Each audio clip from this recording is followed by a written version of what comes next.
I let my parents move in, and they tried to evict me from my own home. You won't believe what happened next, and my name is Jake, and I'm 35 years old. For most of my life, I've been striving for one thing: stability. Growing up in Atlanta, it was a concept I only dreamed about. My parents, Charles and Marlene, weren't exactly role models when it came to managing their lives or finances. Don't get me wrong, I love them, but their choices often left us struggling to make ends meet.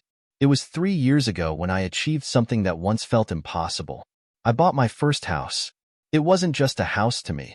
It was a symbol of all the late nights, skipped vacations, and sacrifices I had made.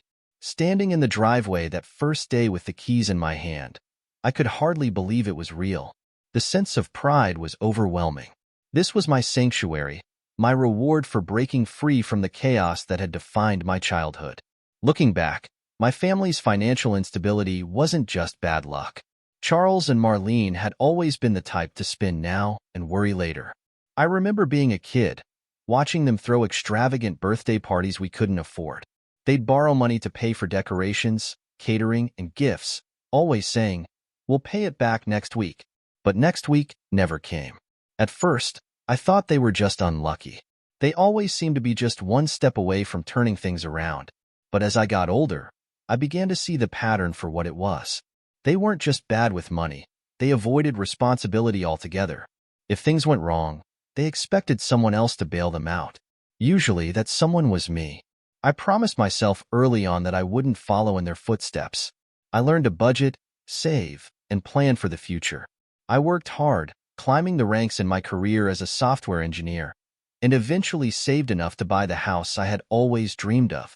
It was a modest 2-story home in a quiet neighborhood just outside of Atlanta. I chose it not only for its charm, but for the peace it promised.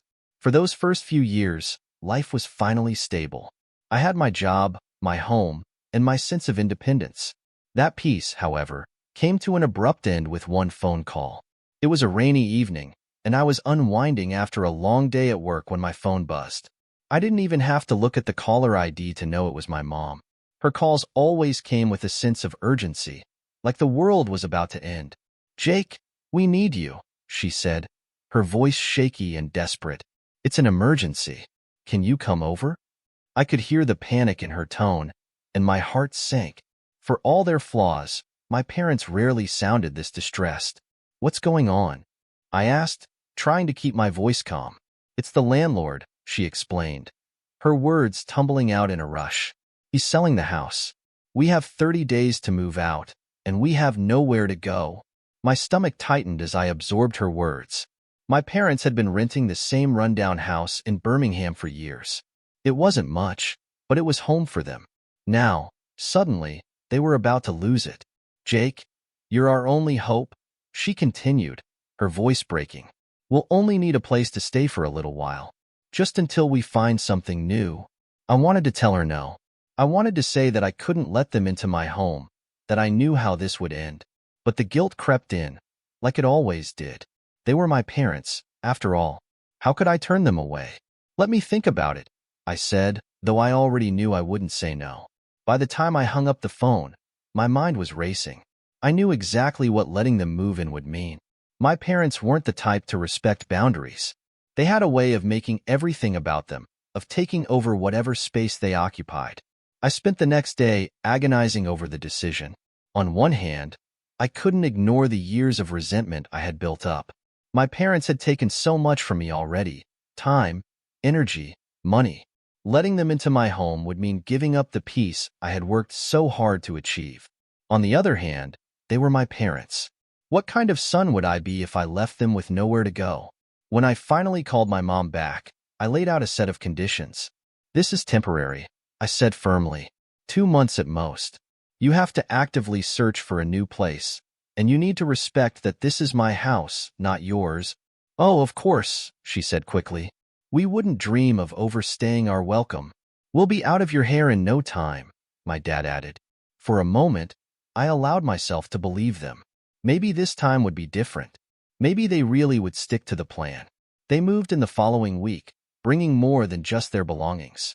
My mom insisted on packing up half her kitchen, saying she couldn't live without her favorite pots and pans. My dad arrived with a truckload of tools, gadgets, and boxes of what he called essentials. As I stood in the middle of my living room, now filled with their clutter, I felt a pang of regret. My once peaceful home already felt smaller, less mine. But I pushed the feeling aside, reminding myself that it was only temporary. Surely, they'd stick to the plan, right? Deep down, I wasn't so sure. The first few days after my parents moved in were surprisingly uneventful. It was almost too good to be true. My mom spent her mornings in the kitchen, flipping through magazines, and my dad busied himself with small repairs around the house. They seemed grateful for the roof over their heads and made an effort to keep out of my way. For a moment, I let myself believe that maybe this arrangement would work. They even complimented the house, with my mom saying how proud she was of me. "You've really made something of yourself, Jake," she said, wiping a tear from her eye. My dad chimed in, "We always knew you had it in you." Despite their words, I couldn't shake the uneasy feeling in my gut. I told myself to give it time, to trust that they meant what they said about making this a temporary situation. That hope didn't last long. Within a week, I started to notice small things that hinted at the trouble to come. My mom had rearranged the kitchen cabinets without telling me. I came home from work one evening and couldn't find a single thing in its usual spot. When I asked her about it, she smiled and said, "You'll thank me later. It's so much more organized now." It wasn't. I asked her to put everything back the way it was, but she waved me off. "You'll get used to it, Jake. Trust me." My dad was no better. He decided to set up a workshop in the garage, dragging out tools, wood scraps, and half-finished projects that turned the space into a disaster zone. One evening, I came home to find him tinkering with an old lawnmower, parts scattered across the garage floor. "You weren't even using this space," he said when I confronted him. "Might as well make it useful." I reminded him that the garage was meant for parking my car, not storing his junk. He just shrugged and went back to work. It wasn't just the small things either. My parents' promises to actively search for a new place quickly fell by the wayside. Whenever I brought it up, they had an excuse ready. "The rent is ridiculous these days," my mom would say, shaking her head at listings on her phone. "We can't find anything decent in our price range." My dad would grumble about landlords not wanting to rent to older tenants. "It's not easy out there, Jake. You don't know how lucky you are." They spent most of their days watching TV or chatting on the phone, and I started to realize they weren't making any real effort to leave. The first major blow came about a month in. I came home late after a grueling day at work, looking forward to nothing more than a quiet evening. Instead, I walked into my living room and found it filled with people. My parents had invited a group of their friends over for dinner without telling me. The dining table was covered in food and drinks, and people I'd never met were lounging on my couch, laughing and talking as if they owned the place. I felt my temper rising as I pulled my mom aside. "What is this?" I asked, trying to keep my voice down. "Oh, it's just a few friends," she said casually. "You don't mind, do you?" "I do mind," I said firmly. "This is my house. You should have asked me first." My dad overheard and joined the conversation, brushing off my frustration. "Lighten up, Jake," he said with a grin. "It's just family. Learn to relax a little." But it wasn't just family. Half the people there were strangers to me. I wanted to make them all leave right then and there, but I bit my tongue, not wanting to cause a scene in front of their guests. I spent the rest of the evening holed up in my bedroom, fuming. That night, I realized just how much I had underestimated the impact of letting them move in. This wasn't going to be a temporary inconvenience. It was becoming a full-blown takeover. When I tried to address the issue with them the next day, my concerns were dismissed. My mom insisted it was a one-time thing, and my dad joked that I was too uptight. "You're acting like we're strangers, Jake," my mom said. "We're your parents. This is what family does." But that wasn't what family was supposed to do. The more I tried to assert boundaries, the more they pushed back. They started acting like they owned the house, making changes and decisions without consulting me. My dad even began referring to it as our home in casual conversation, which made my blood boil. What frustrated me most was their complete lack of urgency in finding a new place. It became clear that they had no intention of leaving anytime soon. They seemed comfortable, even entitled, as if they thought this arrangement could last forever. I knew I needed to take a harder stance, but the guilt was always there, gnawing at me. They were my parents, after all. How could I push them out when they had nowhere else to go? At the same time, I could feel my patience wearing thin. The house I had worked so hard for no longer felt like mine. It felt like I was living in someone else's space, tiptoeing around their rules and their mess. One night, as I lay in bed staring at the ceiling, I asked myself the question I'd been avoiding. How long could I keep doing this? How long could I let them take advantage of me before I finally stood up for myself? I didn't have the answer yet, but I knew one thing for certain.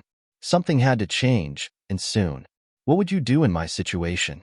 Would you confront them, or let it slide? At first, I tried to convince myself that the situation could still work. Sure, my parents were pushing boundaries, but they were small things, right?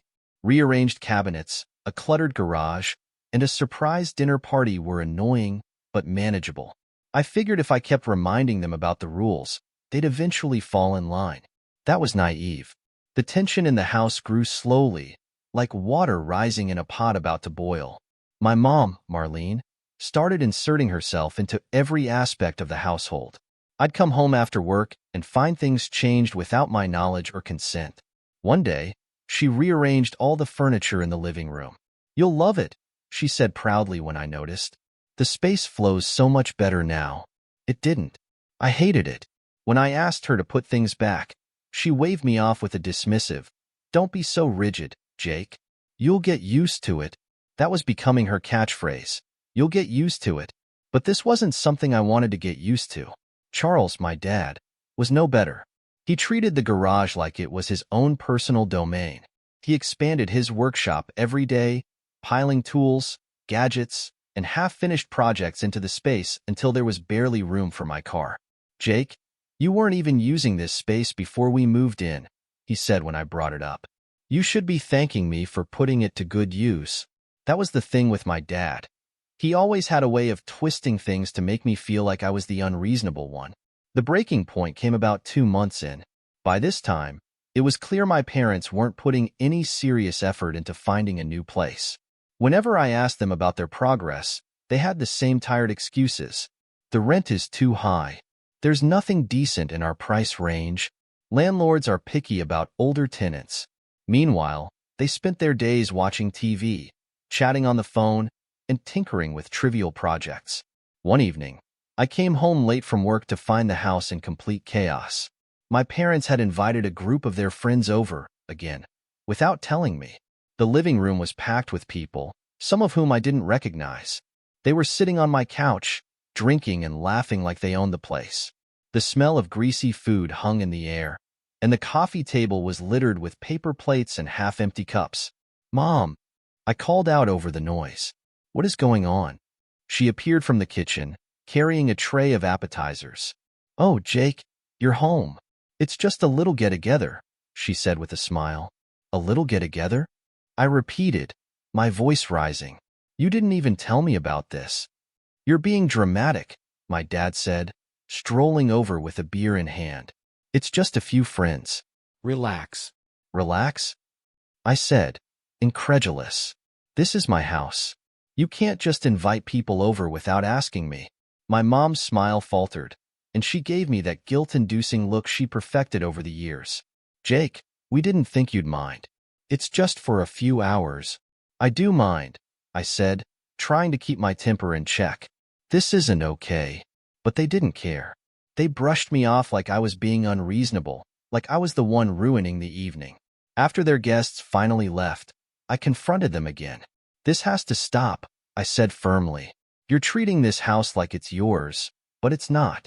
You're guests here, temporary guests, and I need you to respect that." My dad crossed his arms and gave me a hard look. "Guests?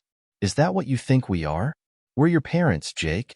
You wouldn't even have this house if it weren't for us. We raised you, sacrificed for you, and this is how you treat us." "You're right," I snapped. "You raised me, but that doesn't give you the right to take over my life. I let you stay here because you said it would be temporary, because you promised to find a new place. But it's been 2 months, and you're not even trying." My mom started to cry. "How can you say that, Jake? Do you think we want to be here? Do you think we enjoy this? I didn't respond. I knew if I said what I was really thinking, it would only make things worse. From that point on, things deteriorated quickly. My parents acted like my rules didn't apply to them. My dad expanded his workshop even further, cluttering the garage with so much junk that I couldn't even park my car anymore. My mom started treating the house like her own, hosting more unannounced gatherings and making changes without consulting me. The worst part was the growing realization that they didn't see anything wrong with their behavior. To them, this was normal. They weren't guests in my house. They saw themselves as entitled to it. Whenever I tried to address the issue, they'd guilt-trip me into backing down. "We're family, Jake," my mom would say, tears welling up in her eyes. "How can you treat us like this?" It was becoming clear that if I didn't take action soon, they were never going to leave. I spent hours agonizing over what to do. The idea of confronting them again felt exhausting, but I knew I couldn't keep living like this. I had worked too hard to build this life for myself, and I wasn't going to let them ruin it. But every time I thought about taking a stand, the guilt crept in. They were my parents, after all.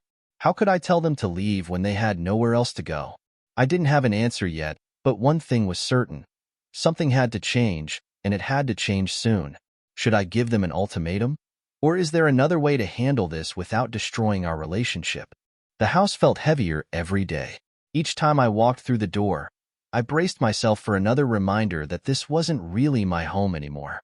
My mom, Marlene, and dad, Charles, had turned my sanctuary into a battleground of subtle power plays. Every conversation seemed like a contest over who could guilt or outmaneuver the other. But nothing could have prepared me for the envelope. It was a nondescript letter sitting on my kitchen counter one evening, likely dropped off by the mailman earlier that day. I almost ignored it, assuming it was another piece of junk mail, but something about it caught my eye. My name was typed in bold letters on the front. When I opened it, my heart stopped. An eviction notice. My name was listed as the tenant, and the letter informed me that I had 30 days to vacate the premises. At first, I thought it was a mistake. Maybe the city had sent it to the wrong address. But as I read through the details, a horrifying realization set in. The notice wasn't from the city or the bank. It was from my parents. I stormed into the living room where they were sitting, watching one of their reality shows like they didn't have a care in the world. I held the letter in my trembling hand. "What is this?" I demanded, my voice shaking. My dad barely glanced at me, his expression calm. "Oh, that," he said casually. "Don't worry about it. It's just a precaution." "A precaution?" I snapped. "For what?" He muted the TV and turned to face me, his tone annoyingly matter-of-fact. "Look, Jake, tenant laws in this state give us certain rights after living here for 6 months. Filing that notice ensures we're protected." "Protected?" I repeated, my voice rising. "You're trying to evict me from my own house." My mom jumped in, her voice soft and pleading. "It's not like that, Jake. We're just making sure we have options. You never know what might happen." I couldn't believe what I was hearing. Options? This is my house. I let you stay here because I wanted to help you, and now you're trying to take it from me? "Don't be so dramatic," my dad said, leaning back on the couch. "This is just a formality. You'll thank us later." His smug tone sent a wave of anger coursing through me. "Thank you? For what? For stabbing me in the back?" My mom started to cry, big, theatrical sobs that she knew would hit me where it hurt. "How can you say that, Jake? We're your parents. We raised you. We sacrificed so much for you, and now you're acting like we're the enemy." I clenched my fists, trying to keep my emotions in check. "This isn't about sacrifice," I said through gritted teeth. "This is about respect. I let you into my home because I wanted to help, and this is how you repay me." "Repay you?" my dad shot back, his voice suddenly cold. "We're the reason you even have this house. If it weren't for us raising you, teaching you, you'd have nothing. You owe us, Jake. This is the least you can do." That was the moment I realized there was no reasoning with them. To them, I wasn't an adult with my own life. I was still their kid, someone they could manipulate and control. The shouting match went on for what felt like hours, each accusation cutting deeper than the last. They called me selfish, ungrateful, and heartless. I reminded them of all the times I had bailed them out, all the sacrifices I had made to help them over the years. But nothing I said seemed to get through. By the end of it, my mom was sobbing on the couch, and my dad was glaring at me like I was the worst person in the world. "You'll regret this one day," he said, his voice dripping with condescension. I stormed out of the room, clutching the eviction notice in my hand. My mind was racing, filled with a mix of anger, sadness, and disbelief. How had it come to this? How had the people who were supposed to love and support me turned into this? That night, I couldn't sleep. I kept replaying the argument in my head, trying to make sense of it. Part of me wanted to believe there had been some kind of misunderstanding, that they didn't really mean to hurt me. But deep down, I knew the truth. This wasn't about a misunderstanding. This was about control. The next morning, I called a lawyer. I needed to know my rights, to figure out how to protect myself. The lawyer confirmed what I had feared. Because my parents had lived with me for over 6 months, tenant laws gave them certain protections. Evicting them wouldn't be easy. It would be a long, messy process, and I needed to be prepared for a fight. "You're going to need solid evidence," the lawyer said. "Document everything, every incident, every conversation. Anything that shows they've overstepped or caused trouble. The more evidence you have, the stronger your case will be." So that's what I did. I started keeping a detailed log of everything. If my mom rearranged furniture without asking, I took a picture. If my dad filled the garage with more junk, I snapped another photo.